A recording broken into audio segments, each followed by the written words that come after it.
Hey, this is Dan French, and we're headed to Lake Las Vegas.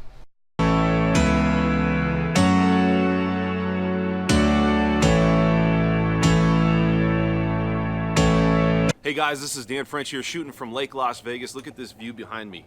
Isn't that great, guys? So we're talking today about investment properties, and I want to go into detail about this. Please subscribe to my channel, Loan to Keys. You can make any comments in the comment section below. I really put this out there for you guys to really get a taste of Las Vegas and what it has to offer, including giving you guys some guidelines and bullet points if you're trying to buy a home. Today we're going to talk about investment properties and how this could benefit you. You know, you see the big problem out there with investment properties. People think that, you know, you only have to put 20% down and that's it. And then, you know, you pretty much get into a house, and that's definitely not the case, guys.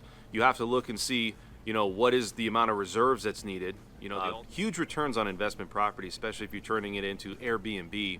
And I have a lot of people telling me right now they want to buy investment properties for Airbnb, but they lose track of the amount of money that's really needed to buy an investment property. You know, they look at, well, what is the minimum requirement? They think maybe 10 or 15% minimum, and then you can buy an investment property, and that's not the case.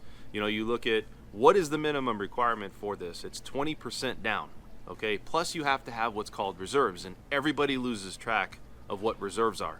Reserves are money in case something happens, right? In case you have an emergency, can you still pay that mortgage, that investment property mortgage? And so banks offer minimum requirements for this.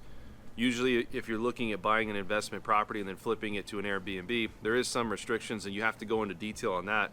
That's for another video. But what I want to tell you is that what is the minimum requirements for credit score and reserves?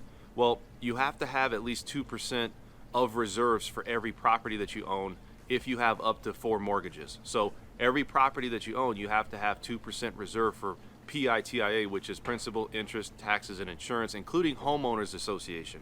If you need that or if you have that, then you have to take that in consideration. And as you go from 4 to 6 properties, if you have 4 to 6 mortgages, then you have to have 4% in reserves for all mortgages that you own.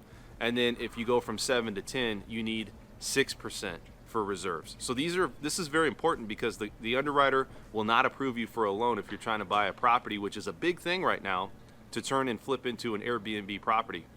And the other thing you have to look at is, what is the minimum credit score? Well, 1 to 6 mortgages, 620 is a minimum credit score. You're not going to get a good interest rate on that. So obviously, if you want to have a good rate and you want a better return on investment, if you're coming in solid and you have a 740 or higher score, then you're going to get a nice return on investment. Interest rate's going to be real low. Now, if you're going from 7 to 10, the minimum requirement is you have to have a 720 or higher. As you're looking at some of these buyers, I'll give you an example. I had somebody come in and ask me, you know, Dan, I want to put 20% down and buy a home, and then I want to turn it into an Airbnb. And listen, that's fine, but there's a little bit more to that. You know, you have to make sure that you can qualify for this home, how you're structuring it, how the occupancy is, if you're buying it and flipping it from a primary to investment, or if you're just buying it as an investment property altogether. So there's a lot of considering factors to look at. Huge returns, though, guys, on investment properties right now if you're buying it for Airbnb. I really think that's what's really going to happen here. It's already happening here in Vegas, where everybody's thinking about it, talking about it, looking at how to get this going. I've heard some people want to do, you know, 5 to 10 properties for investment properties to flip into Airbnb and get those huge returns. You have to put in consideration that you have to still qualify for that many loans or that many properties. So it's very important.